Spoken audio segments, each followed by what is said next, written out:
effects buddies. Here's a little tutorial on using a checkbox control and an expression to make animating a couple of little stoplights here, used as an example. Just fit that.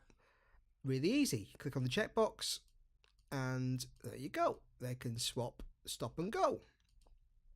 Okay, so I'll just go through the process of making the little road and sky, and then we'll look at the checkbox. So skip ahead if you just want to go to the checkbox. But first I'll just do a new composition. I'll call it stop go. And I'll just make it 10 seconds, HDTV, 1080-25, all good, hit OK. Alright, so let's have first our new solid, and this will be like our background layer. So this will be a nice blue sky. So always good to name your layers. So I'll call that one sky. Okay. And then next we're going to have a new solid. And this is going to be our grass. So I'll pick some nice green grass of home. There we go. I'll make this 3D and I'll just bring up my layer controls, and I'm going to use the anchor point tool. I'm just going to move this down to the bottom and hold down the command or control key to snap it to the bottom middle. Okay, snap point there. So then I can just hit rotation and rotate that by -90 all the way back, -90. Make it into a right angle. Now, just so things render a little quicker, I'm going to switch my renderer for this comp back to the classic 3D. I'll use the Cinema 4D renderer a little later to extrude the poles. There we go. Let's just fit that. So what I want to do now is hit the scale button. I'm going to deselect the uniform scale, and then I'm just going to scale this up and scale to about the horizon, something like that. And then I'm going to scale it out to fill. Okay. So I'm going to scale it up by, let's say, 1,000. There we go. Okay. Now I'll duplicate this layer and I'll just go to the solid settings. I'll call this road. I'll change the color to grey. Hit OK. And hit the scale. And I'm going to scale this down to make a road.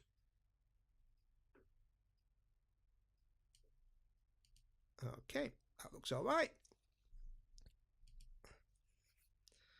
So I've kind of finished with those, so I'll lock them into place, and maybe I'll use the old shy guy here just to hide them for now. I may come back to them later, but that's just tidied things up for now. Okay, so next I'm going to use the shape tool, rectangle tool. I'm going to have no fill. So to scroll through the fill options, I can hit the Alt key, okay, and get the red line for it, no fill. And I'm going to have a white stroke, let's say, 20 pixels. Let's go with that. So what I'm now going to do is use the shape tool just to draw a kind of box about the same size as our window. And then I'll use my anchor point tool here and just move the anchor point on, snap it to the bottom of the box there. Okay, and I can just use my align tool here to align horizontally to the composition. That'll snap it to the center. Just make sure I've got that right in the middle there. There we go. That should be all right. And then I can rotate that, make it 3D, and rotate it on the X and flatten it down by 90, so they're all at 90-degree angle all the way to 90. So what I'll need to then do is scale it up. Okay, not 91, minus 90. I'll type it in, it's faster. And then hit the scale button again, uncheck the uniform scale, and then scale this out to reach, just so it fades off into the distance, like so. Okay, and then on the contents for this, I'll open these up, and I'll go contents, and open the stroke options, and I'll add dashes. Okay, and I can increase the size there, and then I can just take this like this, and then just play with the offset just to get them lined up. That, shy that again. Okay, so we've now got a road. I'll make that fit. Okay, so now I'm just going to take the couple more shapes, and this time I'll have like a white fill and a black stroke and a smaller stroke, maybe about 5, and I'll draw a pole.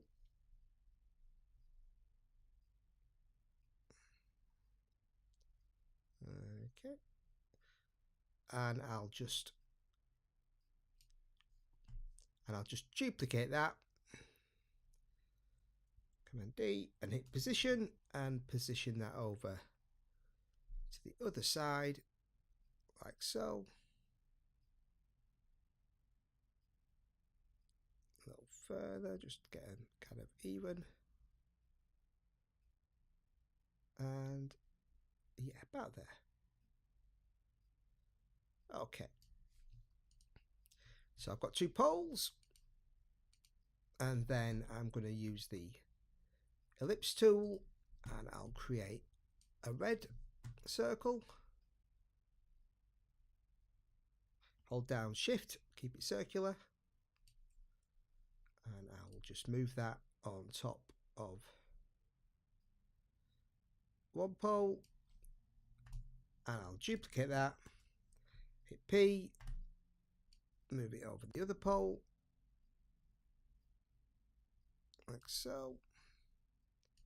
That one can just come over a tiny bit. Okay, and this one I'll change the color to green.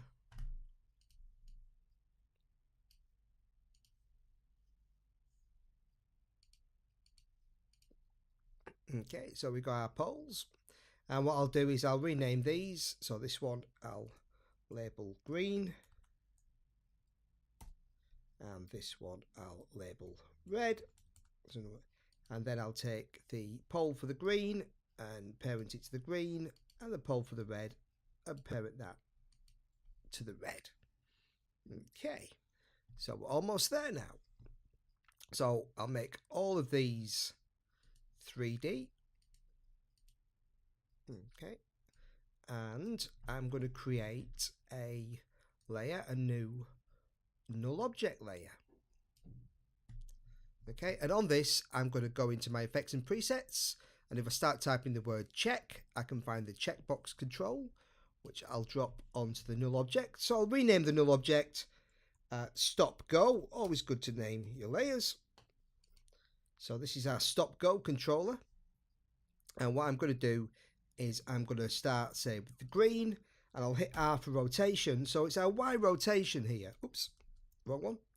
Our Y rotation on this. But before I do rotate this, you'll notice what I need to do is I need to make sure that the anchor point is at the center of this layer.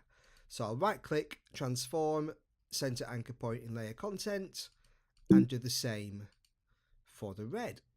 Okay, so center anchor point in layer content. All right, so now on my green, on my Y rotation, what I'm going to do is bring up my checkbox, and I'm going to alt click on the Y rotation and type the word if in lowercase, and then an open bracket. There we go. And then I'm going to use the pick whip and just bring back our, there we go, our null object layer, pick whip it to the checkbox, and then I'm going to press the equals. I need to do it twice, equals equals, and I'll put 0. Okay, so if the box is unticked, it equals 0, and then close that, and then type 0, and then I'll put a space in, just keep it at it, else 90. Okay, so click out of that. So I've lost my if, so I'll put that back in, if. There we go. So now if I tick this, there you go, it flips by 90. Okay, so what I'll then do is I'll right click on the Y rotation and choose copy expression only, and then hit Command or Control V, paste it to the red. If I press E twice, it'll open the expression, and where I typed in equal equals 0, I will type in equal equals 1. So I'll just change the 0 to a 1. Okay, so now our checkbox flips these. Okay, now to give it that kind of chunkier look, what I did was I switched the renderer. So I'm going to go over to the Cinema 4D renderer. Okay, now this of course takes longer to render. Okay, and you sometimes get a little glitchiness, so let's just jump to our custom view here to fix this.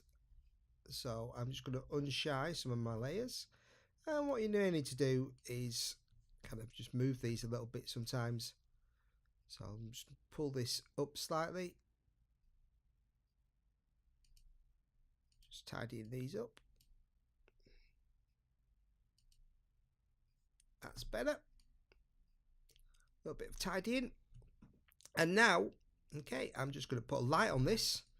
New light. I'm going to use a point light. I'll set it to cast shadows. I'll set my shadow darkness maybe to 50. My diffusion maybe 40. Okay. And okay, so what I now need to do is I'm just going to change my custom view. I'm going to pull the light back a little bit and make it higher.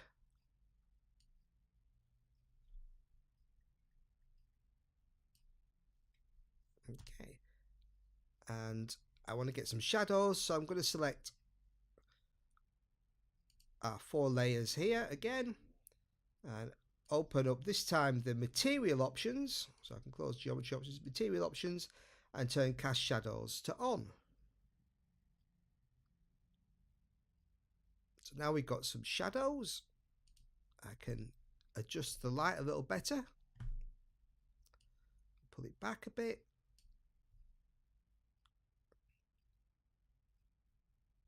And what I want to do is make this nice and bright, so I'm going to go into the light options, and for the intensity I'm going to make it like 500.